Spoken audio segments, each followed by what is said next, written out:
علیہ اجرن الا المودۃ فی القربہ، کہ تم سے اجر رسالت کا کوئی بدلہ لینا نہیں چاہتا، اگر اجر رسالت کا بدلہ دینا چاہتے ہو تو میری قرابت داروں سے مودت اللہ رکھو۔ اکبر، یہ محبت واجب ہے، فرض ہے، اور اس طرح سے ہے کہ بدلہ اجر رسالت کا ہے، یعنی اس سے بہترین کام کیا ہو سکتا ہے کائنات میں۔ ڈاکٹر صاحب، آپ کی شخصیت کا اگر جائزہ لیا جائے، بہت ہی کم عمر سے دین اسلام کی تبلیغ ظاہراً، اور علماء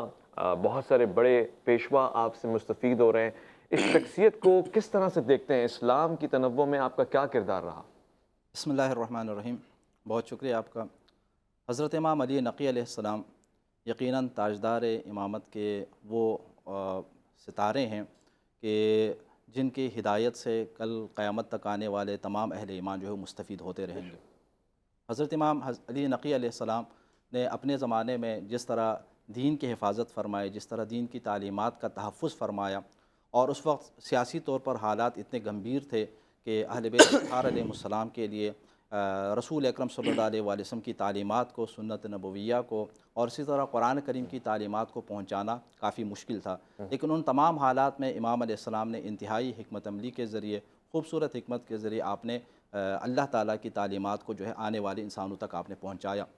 جہاں تک آپ نے کمسنی کی بات کی، حضرت یحییٰ علیہ السلام کے بارے میں قرآن کریم کے اندر ہمیں ملتا ہے کہ اللہ تعالیٰ نے آپ کو بچپن میں ہی، جب آپ بچتے تھے تو اس وقت آپ کو علم و حکمت سے نوازا۔ تو حضرت امام علی نقی علیہ السلام بھی وہ ہستی ہیں کہ جن کو 8 سال کی عمر میں امامت ملی، ولایت عطا ہوئی، کیونکہ آپ کے والد ماجد حضرت امام محمد تقی علیہ السلام جب شہید ہو گئے تو اس وقت آپ کی عمر صرف 8 سال تھی،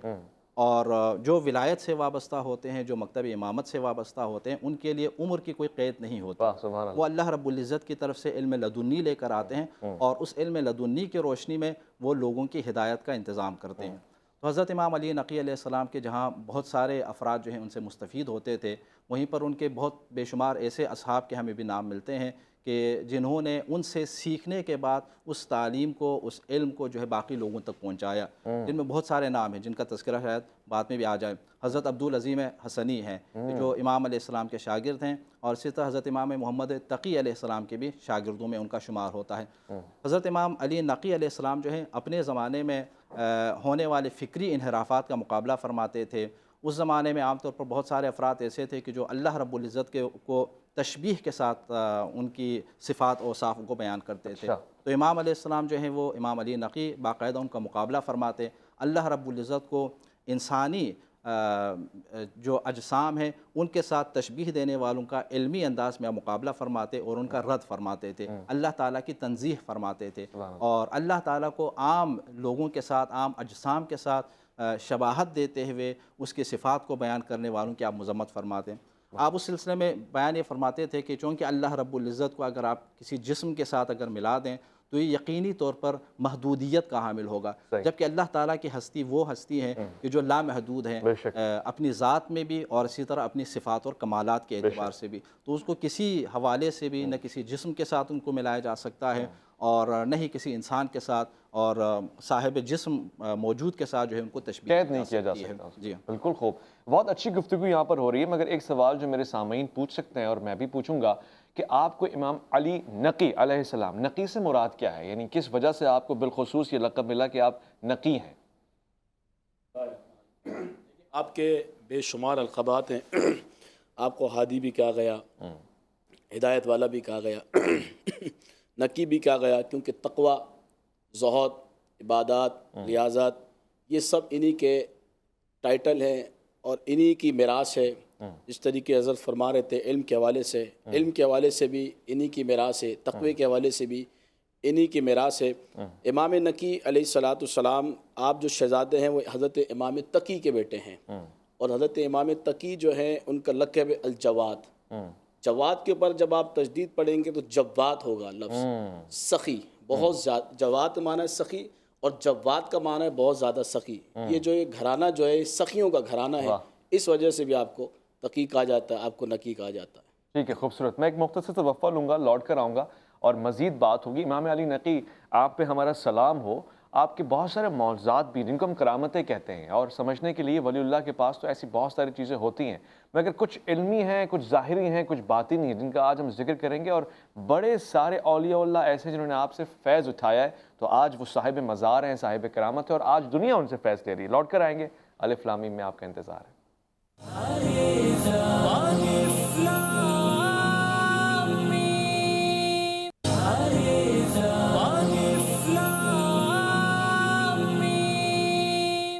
اسلامی میں خوش آمدید کہوں گا۔ ڈاکٹر جواد حیدر صاحب، مجھے ایک چیز سمجھنے میں بڑا لطف آیا اور ظاہر لطائف سے بھرپور یہ بات تھی کہ اہل بیت عظام و کرام، یعنی جو سلسلہ امامت ہے حضرت امام علی کرم اللہ وجہہ سے لے کر امام محمد مہدی تک، یہ سارے اسما بڑے متبرک ہیں، اور ہمارے بزرگوں نے تو یہ بتایا کہ اگر ان کا صرف ورد کیا جائے تو کسی مریض پہ پھونکیں تو وہ شفا یاب ہو جائے گا۔ کہ نام ترتیب میں ایسے کیسے ہیں کہ محمد پھر علی پھر محمد پھر علی، یعنی امام علی نہ کہ خود علی آپ کا نام ہے، والد کا نام محمد ہے۔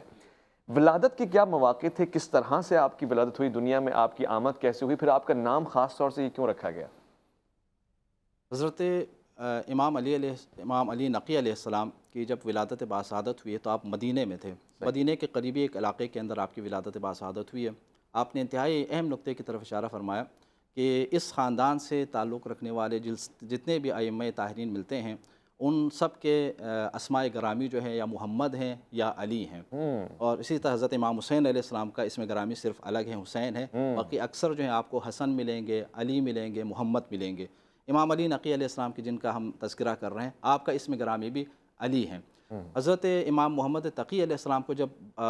حاکم نے بغداد جب بلایا تو اس وقت امام علی نقی علیہ السلام کی عمر مبارک تقریباً صرف 5 یا 6 سال تھی، آپ وہیں پر تھے۔ تو مدینہ منورہ کے اندر آپ کی ولادت باسعادت ہوئی ہے، اور آپ کا اسم گرامی آپ کے والد ماجد نے علی انتخاب فرمایا، لیکن آپ دیگر القابات کے ذریعے سے مشہور ہیں، جس طرح ابھی چند القابات کا تذکرہ ہوا، ہادی ہیں، اسی طرح نقی ہیں، اسی طرح مرتضیٰ ہیں، نجیب ہیں۔ یہاں پر ایک نقطہ آپ کے خدمت میں عرض کر لوں کہ دیکھیں، آپ کا اسم گرامی علی ہیں لیکن باقی القابات کے ذریعے آپ معروف ہیں۔ لقب کے حوالے سے ایک خاص نقطہ وہ یہ ہے کہ دیکھیں، لقب جو ہے نام نہیں ہوتا، ٹھیک ہے، نام وہ ہے کہ جو آپ کے والدین آپ کا رکھ لیتے ہیں۔ تو امام علیہ السلام کا اسم گرامی آپ کے والدین نے جو رکھا ہے وہ علی ہیں، لیکن آپ ہادی کے عنوان سے مشہور ہیں، آپ مرتضیٰ، آپ نجیب کے عنوان سے مشہور ہیں۔ تو یہ جو لقب ہے یہ ہمیشہ آپ کے اندر کسی خوبی کی وجہ سے لوگ جو ہے، معاشرہ جو ہے وہ آپ کو القابات عطا کرتے ہیں۔ جیسے نبی کریم صلی اللہ علیہ وسلم کے القابات میں صادق ہیں، القابات میں امین ہیں۔ صادق اور امین آپ کے اسماء گرامی میں سے نہیں ہیں، یہ آپ کی صداقت معاشرے کے اندر اس حد تک کھل کر سامنے آ گئی، آپ کی امانت داری کی خوبی جو ہے وہ معاشرے میں اس حد تک کھل کر سامنے آ گئی کہ لوگ مجبور ہو گئے آپ کو امین کہنے پر، آپ کو صادق کہنے پر۔ حضرت امام علی نقی علیہ السلام جو ہے وہ ہدایت کے سلسلے میں آپ کی محنت اور آپ کی کوشش اس حد تک کھل کر سامنے آ گئی کہ لوگ مجبور ہو گئے آپ کو ہادی کہنے پر۔ آپ کو ہادی جو ہیں القابات میں سے ہیں کہ جس کی جو ہدایت آپ لوگوں تک پہنچاتے تھے، اس کی وجہ سے آپ کو یہ اسم گرامی ملا۔ تو یقیناً متبرک اسماء گرامی ہیں کہ ان ہستیوں کو جو اللہ تعالیٰ کی طرف سے اہل بیت اطہار علیہ السلام کے خانوادے سے متصل ہونے کی وجہ سے ہیں، اور یقیناً ان کے اسماء گرامی کے اندر بھی بہت سے اثرات۔ ڈاکٹر صاحب، میں ابھی گفتگو کے دوران پوچھوں گا یہ بات بھی، ظاہر ایک سوال میرے پاس ہے کہ کیا وجہ ہے کہ آپ کے بارے میں تفصیلات بہت کم ملتی ہیں، یا پھر احادیث کا مجموعہ اس قدر کثرت میں نہیں؟ مگر میں یہاں پر علامہ رضی حسینی صاحب بیٹھے ہوئے ہیں اور سوال ذہن میں دل پہ پتھر رکھتے ہوئے پوچھ رہا ہوں۔ مجھے وہ حدیث کریم بھی یاد آ رہی ہے کہ حضرت آپ صلی اللہ علیہ وآلہ وسلم فرما گئے کہ یہ جو اہل بیت ہیں اور قرآن ہے، یہ دونوں ایک دوسرے سے متوسل ہیں، جڑے ہوئے ہیں، ان کا دامن پکڑ کے رکھنا، ان کو چھوڑنا مت۔ خاص طور سے سفارش کی، اور آپ نے قرآن کی آیت کا حوالہ بھی دیا کہ ان کی مودت تو واجب قرار دی گئی ہے۔ پھر کیا وجہ ہے کہ ہم جس امام کی طرف دیکھتے ہیں، یا تو ان کو تلوار سے شہید کیا گیا یا ان کو زہر سے شہید کیا گیا، امت کا، حکومت کا، اس وقت کے لوگوں کا یہ رویہ کیوں اس قدر غیر مناسب رہا؟ دیکھیں ویس بھائی، اللہ رب العالمین نے اس گھرانے کو شروع سے عزتوں سے نوازا ہے۔ حضرت علی مولا کائنات اسد اللہ الغالب حیدر کرار، آپ ہی سے سلسلہ شروع ہوا، آپ کو بھی شہید کیا گیا، امام حسن مجتبیٰ کو بھی شہید کیا گیا، امام علی مقام امام حسین پاک کو بھی شہید کیا گیا۔ کیوں کیا گیا؟ کیونکہ اللہ رب العالمین نے ان کو عزت عطا فرمائی، شہرت عطا فرمائی، لوگوں کا جو دلوں کا رجحان تھا وہ اہل بیت اطہار کی طرف تھا، اور وقت کے حاکموں کی طرف منہ موڑنا تھا۔ تو ظاہر بات ہے کہ جب لوگوں کا رجحان، لوگوں کا دل ان کی طرف تھا تو وقت کے حاکموں سے یہ چیزیں برداشت نہیں ہوئیں، تو لیکن وقت کے حاکم تو ختم ہو گئے، ان کی محبت صبح قیامت تک قائم اور دائم رہے گی۔ میں اور آپ یہاں بیٹھ کر جو ذکر کر رہے ہیں، اللہ رب العالمین نے میرے اور آپ کے دل کو ان کی طرف موڑ دیا، جو یہ پروگرام دیکھ رہے ہیں تو یقیناً ان کی محبت کی وجہ سے دیکھ رہے ہیں، تو صبح قیامت تک ان کا گھرانہ، کیونکہ یہ وہ گھرانہ ہے جو مصطفیٰ کریم علیہ السلام کا گھرانہ ہے، کوثر بھی اسی گھرانے کی ہے، شفاعت بھی اسی گھرانے کی بھی ہے، سب کچھ اسی گھرانے کا ہے، اور جو اس گھرانے سے دور ہوا اسے کچھ بھی نہیں ملے گا، کیونکہ حضور نبی کریم علیہ السلام نے ارشاد فرمایا کہ میری اہل بیت سے محبت میری وجہ سے کرو، اور جو شخص میری اہل بیت کی محبت میری وجہ سے کرے گا، میں ضامن ہوں، میں ضمانت دیتا ہوں، قیامت کے روز میں محمد عربی جنت میں جس درجے میں ہوں گا اس شخص کو اس درجے میں اپنے ساتھ رکھوں گا۔ درجے میں اپنے ساتھ جامع ترمذی کی حدیث اللہ ہے۔ اکبر۔ دوسری بات یہ کہ حضرت مولا کائنات اسد اللہ الغالب حیدر کرار حضرت علی کرم اللہ تعالی وجہ الکریم کی اولاد پاک ہے، تو میں اپنے ناظرین سے بھی کہنا چاہتا ہوں کہ ناسبیت اور خارجیت کے فتنے سے دور رہیں، کیونکہ حضور نبی کریم علیہ السلام کی بارگاہ میں جامع ترمذی کی حدیث ہے، حضرت مولا کائنات کی کسی شخص نے جب شکایت کی تو آقا علیہ السلام نے چہرہ انور پھیر لیا، وہ شخص دائیں طرف آ گیا، حضور علیہ السلام نے بائیں طرف چہرہ انور پھیر لیا، وہ سامنے آ گیا تو حضور علیہ السلام نے ارشاد فرمایا ما تریدون علی، ما تریدون علی، ما تریدون علی، میرے آقا نے فرمایا تو علی کے بارے میں بات کرتا ہے، علی کے بارے میں بات کرتا ہے، ان علی منی وانا من، فرمایا علی مجھ سے ہے اور میں علی سے ہوں۔ اب جس کو حضور علیہ السلام کی محبت کا حیا ہوگا اس کو اہل بیت اطہار کی محبت کا حیا ہوگا، اور جس کو حضور کی محبت کا حیا نہیں ہے اس کو اہل بیت اطہار کی محبت کا بھائی کیا بات ہے، ساری گفتگو ہی آپ نے بہت ہی خلاصے کے انداز میں پیش کر دی ہے، بہت منفرد ہے۔ مگر ڈاکٹر صاحب جہاں پہ دیگر لوگوں نے ظلم ڈھائے وہاں میں نے اور آپ نے بھی تو ظلم یہ ڈھایا کہ پڑھنے سے بھی چیزیں بہت کم مل رہی ہیں حضرت امام علی ہادی، امام علی نقی، امام علی مرتضیٰ کے حوالے سے، اس قدر تنگی کیوں ہے ہمارے پاس، ہمارے دامن میں؟ دیکھیں اس کے بہت ساری وجوہات ہیں۔ اگر ہم اسی زمانے میں جا کر زمانے کے حالات کا اگر جائزہ لیں گے تو ایک حد تک آپ کو اسباب کا علم ہوگا۔ یہ حضرت امام محمد تقی علیہ السلام کو آپ لے لیجئے، حضرت امام علی نقی علیہ السلام کو آپ لے لیجئے، یا حضرت امام حسن عسکری علیہ السلام کو آپ لے لیجئے۔ یہ تین ائمہ وہ ہیں کہ جنہیں بہت کم عمر ملی، بالکل جوانی میں جو ہے وہ شہید کر دیے گئے، اور یقینی بات ہے کہ اس زمانے میں ان کی وجہ سے حکمران جو ہیں وہ اپنے لیے خطرہ محسوس کرتے تھے، اور آپ نے سوال بھی اٹھایا نا کہ رسول اکرم صلی اللہ علیہ وآلہ وسلم کی جانب سے اہل بیت اور قرآن کریم کا دامن تھامنے کا حکم ہونے کے باوجود پھر کیوں ان کے حوالے سے جو ہے لوگوں کا رویہ ایسا رہا، تو ایک حدیث اس سلسلے میں ہے جس سے اس بات کی مزید وضاحت ہو جاتی ہے۔ حضرت امام حسین علیہ السلام اس کی ایک خوبصورت وجہ بیان فرماتے ہیں۔ آپ نے اپنے ایک مشہور فرمان کے اندر جو تقریباً وہی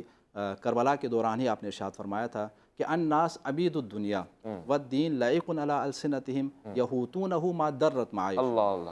کہ لوگ دنیا کے غلام ہیں اور دین صرف ان کی زبان کی حد تک ہے، اور اس وقت تک وہ لوگ دین سے وابستہ رہتے ہیں، دین سے تمسک اختیار کیے ہوئے رہتے ہیں جب تک ان کے دنیاوی مفادات خطرے میں نہیں پڑتے، لیکن جب دنیا خطرے میں پڑ جاتے ہیں تو جو حقیقی دیندار لوگ ہیں وہ کم رہ جاتے ہیں۔ بے شک۔ تو یہاں اس زمانے میں ان ائمہ طاہرین علیہ السلام کے اوپر جو ظلم و ستم کے جو مثالیں ہمیں ملتی ہیں اس کے اسباب اور وجوہات میں بھی یہی ہیں۔ وہ حکمران اپنے لیے ان کو خطرہ جانتے تھے، اور یہی وجہ ہے کہ کبھی ان کو مدینے سے بلا کر جو ہے بغداد بلا لیتے ہیں امام تقی علیہ السلام کو، کبھی ان کے فرزند کو مدینے سے بلا کر جو ہے وہ سامرہ لے آتے ہیں، اور اسی طرح آپ کی پوری عمر پھر سامرہ کے اندر گزرتی ہے۔ حضرت امام علی نقی علیہ السلام اپنے بابا کی شہادت کے بعد بھی مدینے میں ہی تھے، لیکن آپ کو باقاعدہ وہاں سے بلایا گیا، اور آپ زبردستی آپ کو بلایا گیا، اور جس کے بعد آپ سامرہ تشریف لائے، لیکن یہاں تشریف لانے کے باوجود جو ہے پھر بھی آپ نے دین پھیلانے کے سلسلے کو جاری رکھا۔ جس طرح بھی تذکرہ ہو کہ کم عمری میں بھی امام جو ہیں باقاعدہ لوگوں کی ہدایت کا سلسلہ جو ہے وہ جاری رکھتے تھے۔ ایک واقعہ ہمیں ملتا ہے کہ جب امام محمد تقی علیہ السلام کو خلیفہ نے وہاں پر بلایا، بغداد کے اندر جب بلایا، تو آپ اپنے فرزند کو چھوڑ کر گئے، یعنی امام علی نقی علیہ السلام کو وہاں چھوڑ کر آئے۔ تو بعد میں اس کے لوگوں نے ان سے کہا کہ ان کے فرزند کو جو مدینہ کے اندر چھوڑا گیا ہے اگرچہ ان کی عمر کم ہے لیکن وہ تمہارے لیے خطرہ بن سکتے ہیں۔ تو وہ بھی اس بات اس کو یقین ہو گیا کہ ہاں وہ میرے لیے خطرہ بن سکتے ہیں، تو انہوں نے ایک تجویز مانگی ان سے، اپنے وزیروں سے، تو انہوں نے مشورہ ان کو یہ دیا کہ آپ کسی ایسے شخص کی تربیت میں ان کو دے دیں، کوئی ایسا آدمی کہ جو اہل بیت کے ساتھ تھوڑا سا عناد رکھتے ہوں، بغض رکھتے ہوں، اللہ ان کو ان کے استاد کے طور پر آپ منتخب کر لیں، پھر وہ ان کی تربیت کریں گے تو آہستہ آہستہ جو ہے وہ اہل بیت کا مقام کم ہوتا چلا جائے گا، آپ کی محبت جو ہے لوگوں کے دلوں میں بڑھتی چلی جائے گی۔ تو اسی حساب سے ایک شخص کا انتخاب ہوا، تاریخ کے اندر اس کا نام بھی ملتا ہے الجنیدی نام کے، وہ ایک تھے اچھا کہ جو اہل بیت خاندان اہل بیت کے ساتھ تھوڑا سا عناد رکھتا تھا۔ تو جب ان کی شاگردی میں امام علی نقی علیہ السلام جو صرف 6 سال کے ہیں، تو ان کو زبردستی جو ہے باقاعدہ حاکم کے حکم پر کیا گیا۔ تو اس کے بعد امام علیہ کچھ عرصے کے بعد جب حاکم کے آدمی آئے اور اس جنیدی سے انہوں نے پوچھا کہ تم نے ان کی کیا تربیت کی ہے، ان کے افکار کو، ان کے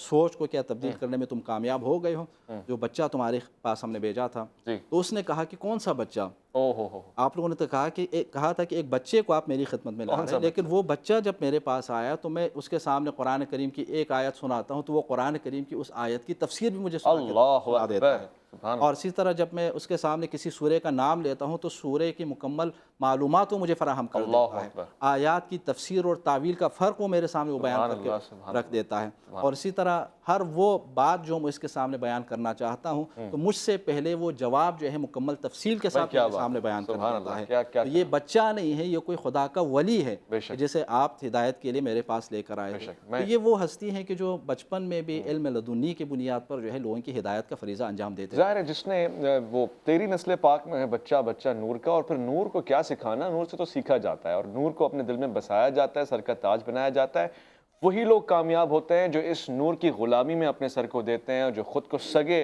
کوئے شیر یزداں کہتے ہیں یا پھر غلامان اہل بیت کہتے ہیں۔ میں انہی لوگوں کو مانتا ہوں، انہی لوگوں کو جانتا ہوں، اور انہی کے طفیل سے مجھے آپ کا ذکر پہنچا ہے۔ الف لام میم میں مختصر توفیٰ لے رہا ہوں، لوٹ کر آؤں گا، آپ کا انتظار ہے۔